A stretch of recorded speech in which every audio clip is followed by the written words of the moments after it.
அளவிலா கருணையும் இணையில்லா கிருபையும் உடைய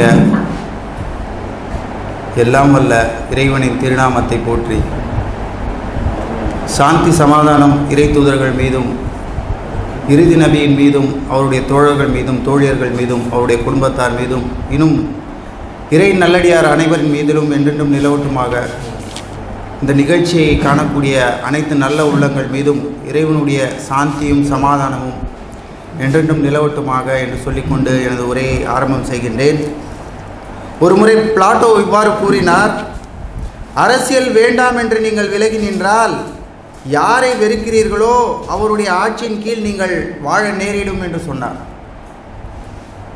அரிஸ்டாட்டில் சொன்னபோது அரசியல் வேண்டாம் என்று நீங்கள் விலகி நிற்கலாம், ஆனால் அரசியல் ஒருபோதும் உங்களை விலகி நிற்காது என்று சொன்னார்.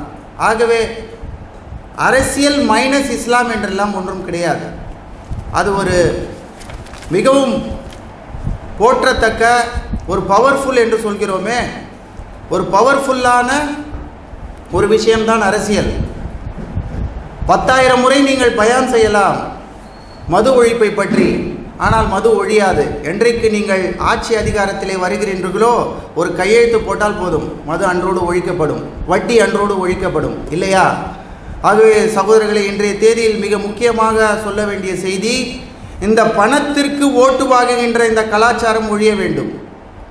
ஆரம்ப காலத்தில் 100, 50 பிரியாணி என்று ஒரு இருந்த காலம் போய் இன்றைக்கு 3000, 5000 வரைக்கும் ஒரு ஓட்டினுடைய மதிப்பு போய்விட்டது. முதலாவதாக இது ஒரு மோசடி என்பதை நீங்கள் உணர வேண்டும்.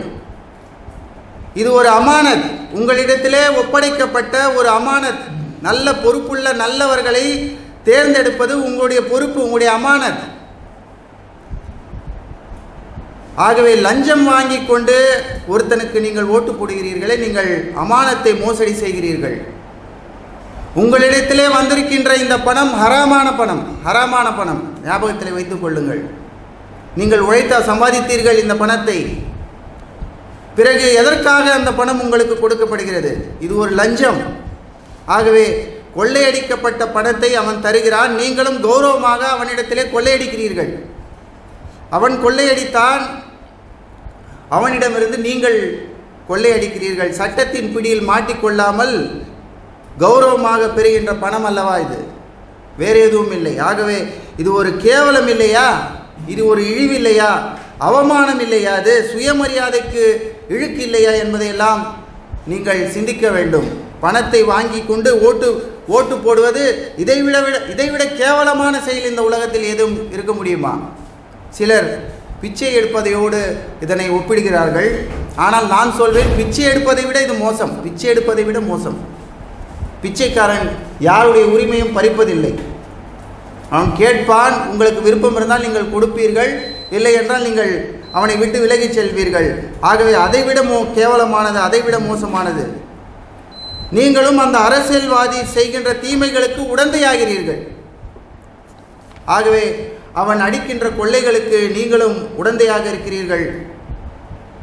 சாராயம் குடிப்பது தவறுதான், அதே போல சாராயம் குடிப்பவனுக்கு பணம் கொடுப்பதும் தவறுதான். இரண்டும் ஒரே கேட்டகரி தான். நான் குடிக்கல, ஆனால் குடிக்கிறவனுக்கு பணம் கொடுக்கிறேன் என்று சொன்னால் அது எப்படி நியாயமாக முடியும் சகோதரர்களே? ஆகவே எந்த ஒரு வித்தியாசமும் கிடையாது. ஆகவே இவ்வாறு நீங்கள் வாங்கி கொண்டீர்கள் என்றால் உங்களை அவர்கள் மதிக்க மாட்டார்கள். நான் தான் பணம் கொடுத்தாச்சு இல்லப்பா, பிறகு ஏன் என்னை தட்டி கேட்கிறாய் என்று அவன் கேட்பான்.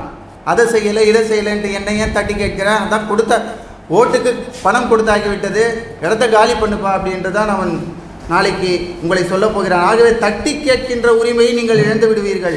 அடுத்தபடியாக சில பேர் இதனை நியாயப்படுத்துவதற்கு ஒரு வாதத்தை வைக்கிறார்கள். எல்லா தீமைகளுக்கும் ஒரு நியாயமான வாதத்தை வைப்பார்கள், எல்லா தீமைகளுக்கும் ஒரு வாதத்தை வைப்பார்கள். அதுபோல இந்த தீமைக்கும் ஒரு வாதத்தை வைக்கிறார்கள். எப்படி வரதட்சணையை நியாயப்படுத்துவார்கள் இல்லையா? நாங்களா கேட்டோம், அவங்களா தான் கொடுத்தாங்க. பல பேர் சொல்வதை நீங்கள் கேட்டிருக்கலாம். எங்கள் அப்பா என்ன நல்லபடியாக கஷ்டப்பட்டு படிக்க வச்சார், அதைத்தானே கேட்கிறோம் என்று சிலர் சொல்வார்கள். ஏன் அந்த பெண்ணுடைய தந்தையும் அவ்வாறு தானே கஷ்டப்பட்டு படிக்க வைத்திருப்பார். ஆகவே இதை நீங்கள் சிந்திக்க வேண்டும். அடுத்ததாக அவர்கள் என்ன வானத்தில் இருந்தால் குதித்தார்கள், அடுத்ததாக இவர்கள் சொல்லுவது, அவன் சம்பாதிக்கிறான், அவன் கொடுக்குறான், அவன் கொள்ளையடித்த காசு தானே நமக்கு தரான், ஆகவே அதனை வாங்கிக் கொள்வதில் நமக்கு என்ன தவறு என்று சிலர் நியாயப்படுத்துகின்றார்கள். நன்றாக கவனிக்க வேண்டும் சகோதரர்களே. அந்த பணம் அவனுக்கு எப்படி வருகிறது? அவன் ஒரு முதலாளியிடமிருந்து அதனை வாங்குகின்றான். உதாரணத்துக்கு வைத்துக் கொள்ளுங்கள், 10,000 கோடி ரூபாய் வரி என்றால் அந்த முதலாளி என்ன செய்கிறான்? 2,000 கோடி வரியை செலுத்திவிட்டு 3,000 கோடியை அவனுக்கு லஞ்சமாக தருகிறான். ஆகவே 10,000 கோடி போக வேண்டிய வரிப்பணம், நாட்டுக்காக போக வேண்டிய வரிப்பணம் வெறும் 2,000 கோடியாக போகிறது. மீதி இருக்கின்ற அந்த அரசாங்கத்துக்கு போக வேண்டிய பணத்தை அவன் கொள்ளையடித்து விட்டு ஒரு துரும்பை, ஒரு தூசை உங்களுக்கு கொடுக்கின்றான். ஆகவே கொள்ளையடித்த பணத்தில் நீங்கள் என்ன பங்கு கேட்கிறீர்களா? அத்தோடு நீங்கள் இன்னொன்றையும் புரிந்து கொள்ள வேண்டும்.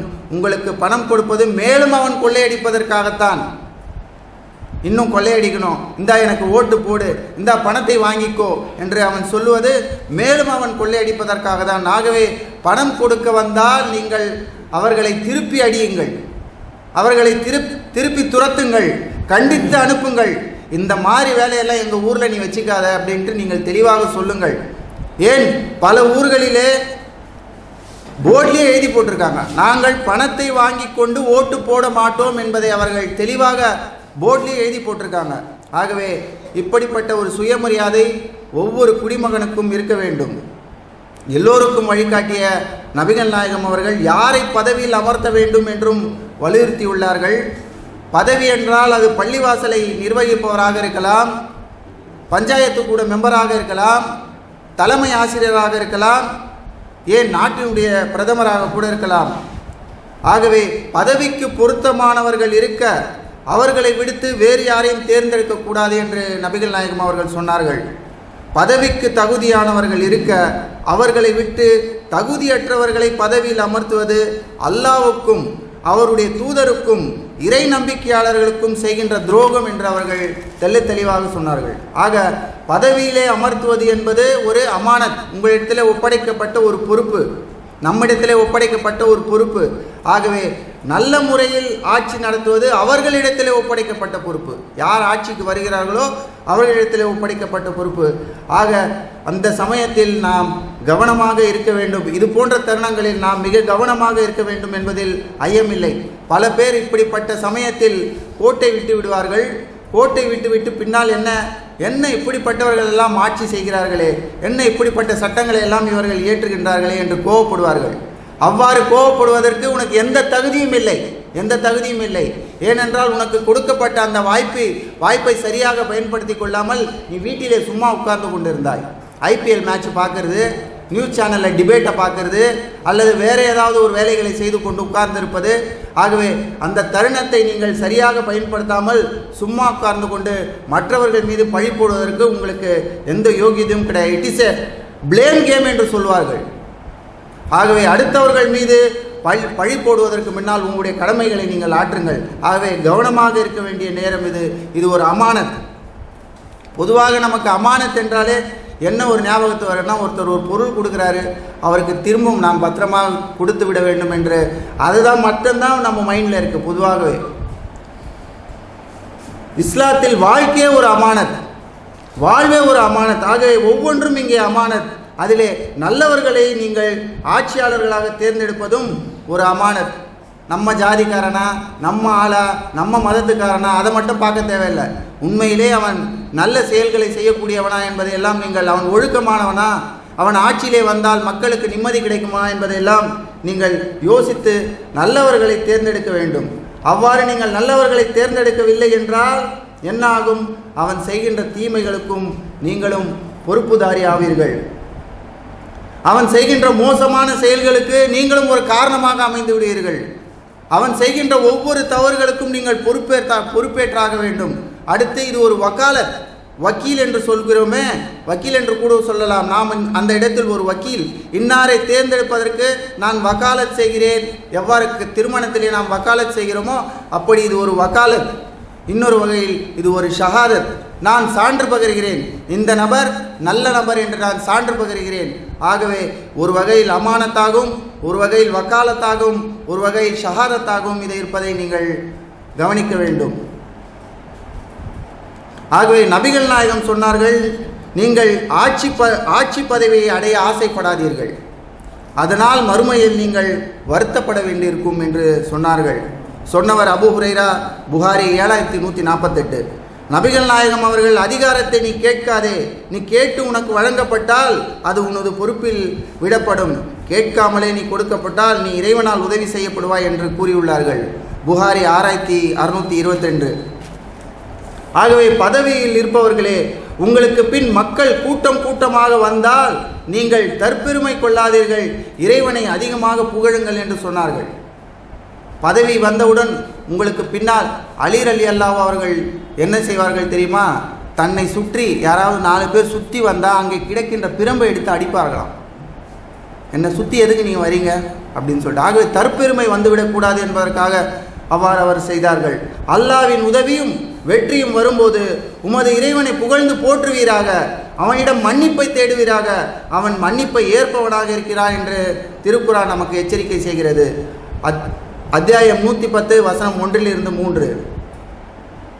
நபிகள் நாயகம் சொன்னார்கள், நீதிமிக்க ஆட்சியாளர்களை அல்லாஹ் எவ்வாறு நடத்துவான் தெரியுமா?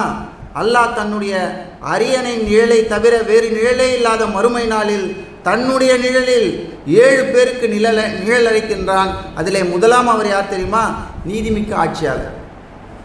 நீதிமிக்க ஆட்சியாளர். ஆகவே தான் இவற்றையெல்லாம் படித்த அரவிந்த் கெஜ்ரிவால் அவர்கள் கூறுகையில், ஹலிஃபா உமர் கத்தாப்பின் நிர்வாகத்திறன் என்னை வெகுவாக கவர்ந்துள்ளது, நான் அவர் பாதையில் மக்களின் வாழ்க்கையை மேம்படுத்த முயற்சி செய்வேன் என்று சொன்னார். காந்தி தான் எழுதிய கட்டுரையில் தெரிவிப்பதாவது, நான் ஸ்ரீ ராமச்சந்தர் மற்றும் ஸ்ரீ கிருஷ்ணாவை உதாரணமாக சொல்ல முடியாது, அவர்கள் வரலாற்று புருஷர்கள் அல்ல, மாறாக இதிகாச புருஷர்கள்.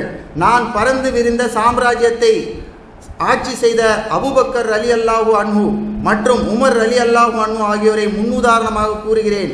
அவர்கள் பெரிய சாம்ராஜ்யத்தை ஆண்ட போதிலும் எளிமையாக வாழ்ந்தனர். இந்த சூழலில் இந்தியாவிற்கு கலிஃபா உமர் போன்ற தலைவர் தேவை என்பதை அவர்கள் எழுதியிருக்கிறார்கள். அவர் உமர் ரஸியல்லாஹு தஆலா அன்ஹு அவர்களை பற்றி சொல்லும்போது, பதவிக்காக அவர் ஆசைப்படவில்லை என்று காந்தியடிகள் அவர்கள் சொல்கிறார்கள்.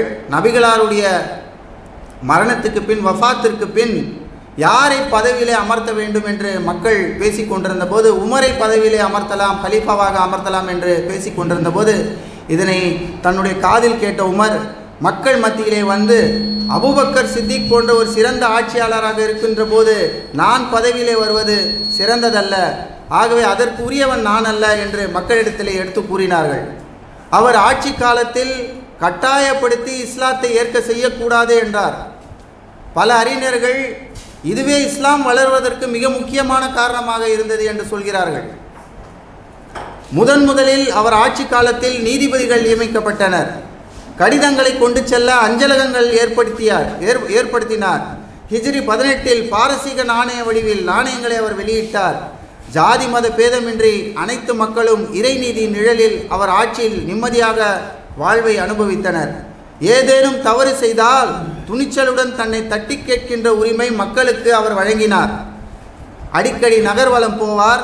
இராணுவத்தில் 6 மாதத்திற்கு ஒரு முறை சிப்பாய் தனது குடும்பத்தாரை சென்று தனது மனைவி மக்களை சந்தித்து வர வேண்டும் என்கின்ற அந்த ரெசல்யூஷன் சுழற்சி முறையை முதலே உலகத்திற்கு அறிமுகப்படுத்தினார். தான் இறப்பதற்கு முன்பு இவர் 6 நபர் கொண்ட ஒரு குழுவை அமைத்து அதனிடம் தங்களுக்குள் தனக்கு பிந்திய கலீஃபாவாக ஆட்சியாளராக ஒருவரை தேர்ந்தெடுத்து கொள்ள பணித்தார். மேலும் 3 நாட்கள் அவகாசமும் கொடுத்தார். இவ்வாறு அவகாசம் கொடுக்கப்பட்ட பிறகு உதுமான் அலி அவர்கள் அடுத்த கலீஃபாவாக ஜனாதிபதியாக அந்த குழுவில் தேர்ந்தெடுக்கப்பட்டார்கள். ஆகவே இப்படிப்பட்ட ஒரு நீதிமிக்க ஆட்சியை இந்த ஆட்சியாளர்கள் எல்லாம் பொதுவாக நாம் வரலாறுகளை படிக்கின்ற போது காமராஜரை தவிர வேறு யாரையும் சொல்வதில்லை. ஆகவே இது போன்ற வரலாறுகளை, இவர்கள் செய்த ஆட்சியினுடைய வரலாறுகளை எல்லாம் இன்றைக்கு இணையதளங்களிலே கிடைக்கின்றன, ஃபேஸ்புக், ட்விட்டர் போன்ற தளங்களிலே கிடைக்கின்றன, அல்லது புத்தக வடிவங்களிலும் கிடைக்கின்றன. இவற்றை நீங்கள் கண்டிப்பாக படிக்க வேண்டும். ஒரே ஒரு சம்பவத்தை மட்டும் சொல்லிக்கொண்டு, அவருடைய ஆட்சியின் கீழ் நடந்த சம்பவத்தை சொல்லிக்கொண்டு நான் இந்த உரையை முடித்துக் கொள்கிறேன். ஒரு முறை கவர்னராக ஒரு இடத்திற்கு உமர் அலி அவர்கள் ஒரு நபரை நியமிக்கிறார். அந்த இடத்தில் அவருடைய மகன் இன்னொருவரை தாக்கி விடுகிறார். அடித்து விடுகிறார். தாக்கப்பட்ட அந்த நபர் கவர்னரிடத்திலே போனால் நியாயம் கிடைக்காது, ஏனென்றால் அவனுடைய மகன்தான் தன்னை அடித்தான், ஆகவே நியாயம் கிடைக்காது என்று நேரடியாக ஜனாதிபதி உமரிடம் செல்கிறார். அப்பொழுது உமர் அவர்களை அழைத்து அந்த பாதிக்கப்பட்ட அந்த மனிதனை சொல்கிறார், உன்னை எவ்வாறு அவன் அடித்தானோ அவ்வாறே நீ அவனை அடித்துக்கொள் என்று சொல்லிவிட்டு அந்த ஜனாதிபதி அந்த கவர்னரை பார்த்து சொன்னார், கவர்னரையும் நீ அடித்து கொள்ளலாம் என்று அந்த பாதிக்கப்பட்ட மனிதனிடம் சொன்னார். அப்பொழுது அவன் சொன்னார், இல்லை இல்லை, என்னை யார் அடித்தானோ நான் அவனை அடித்து விட்டேன், இதுவே எனக்கு போதும் என்று சொன்னார். பிறகு உமர் அந்த கவர்னரை பார்த்து சொன்னார், கருவறையிலே இறைவன் ஒவ்வொரு மனிதனையும் சுதந்திரமாக படைத்திருக்க அவன் அந்த சுதந்திரத்தை பறிக்கக்கூடிய உரிமை உனக்கு கொடுத்தது யார் என்று கேட்டார். ஆகவே மிக எளிமையான ஆட்சி. சில நேரங்களில் அவர் முணுமுணுத்து கொண்டே செல்வாராம், நான் தண்ணீர் இறைத்தேன், அதற்கான கூலியை நான் வாங்கி கொண்டேன் என்று. அப்பொழுது கேட்பார், ஜனாதிபதியே நீங்கள் ஏன் இவ்வாறு சொல்கிறீர்கள் என்று சொன்னபோது, நான் சாதாரண மனிதனாக இருந்த என்னை இவ்வளவு பெரிய பதவியிலே என்னை இறைவன் அமர்த்தினானே, என்னுடைய தோள்களிலே இவ்வளவு பெரிய பொறுப்பை கொடுத்து விட்டானே, நான் இதனை சரியாக செய்வேனா என்று எனக்கு பயமாக உள்ளது. நான் ஒரு காய்ந்த மரத்தினுடைய இலையாக என்னை இறைவன் படைத்திருந்தால் கேள்வி கணக்கில்லாமல் போய்விடுமே. என்னுடைய ஆட்சியில் ஒரு ஆட்டுக்குட்டிக்கு அடிபட்டாலும் அதற்கும் நான் பதில் சொல்ல வேண்டுமே என்று பல தடவை அவர்கள் அழுதிருக்கிறார்கள். போரிலே அவர்கள் எதிரிகளை கையாண்ட விதம் திகிலடைய செய்வார்கள். ஆனால் இரவிலே அவர் தொழுகின்ற போது காலையில் எதிரிகளை திகிலடைய செய்தவரா இவர், இவ்வளவு மென்மையானவரா இவர் என்று ஆச்சரியப்படுகிற அளவுக்கு அவர் நடந்து கொண்டார். ஆகவே எளிமையான வாழ்க்கை எதுவுமே இல்லை. ஆகவே இப்படிப்பட்ட ஆட்சியாளர்களுடைய வரலாற்றை எல்லாம் நீங்கள் படித்து தெரிந்து கொள்ள வேண்டும். இந்த தமிழ் கூறும் முஸ்லிம்கள் தமிழக மக்களுக்கு சொல்லிக்கொள்ள விரும்புவதெல்லாம், நீங்கள் இந்த தருணத்தை நீங்கள் சரியாக பயன்படுத்தி கொண்டு, இந்த பாசிச ஆட்சி கண்டிப்பாக ஒழிய வேண்டும் என்பதை நீங்கள் மனதிலே வைத்துக்கொண்டு, ஏனென்றால் இப்போது வெளிப்படையாக அவர்கள் பேசுகிறார்கள், நாங்கள் மீண்டும் ஆட்சிக்கு வந்தால் இந்த தேர்தலில் என்ற முறையை நாங்கள் ரத்து செய்து விடுவோம் என்றெல்லாம் அவர்கள் பேசுகிறார்கள். இன்னும் சிறுபான்மை மக்களை நாங்கள் ஒழித்து கட்டுவோம் என்று அவருடைய வலைப்பக்கங்களிலே தெளிவாக போடுகிறார்கள். ஆகவே நல்லவர்களை தேர்ந்தெடுப்பது உங்களுடைய கடமை. அந்த நேரத்தில் நான் ஐபிஎல் மேட்ச் பார்க்குறேன், நான் வீட்டில் சும்மா உட்கார்ந்துட்டு இருக்கேன் என்று இல்லாமல் நீங்கள் தெளிவான முடிவுகளை எடுக்க வேண்டும் என்று கேட்டுக்கொண்டு வாய்ப்பளித்த இறைவனுக்கு நன்றி கூறியவனாக எனது உரையை முடித்துக் கொள்கிறேன்.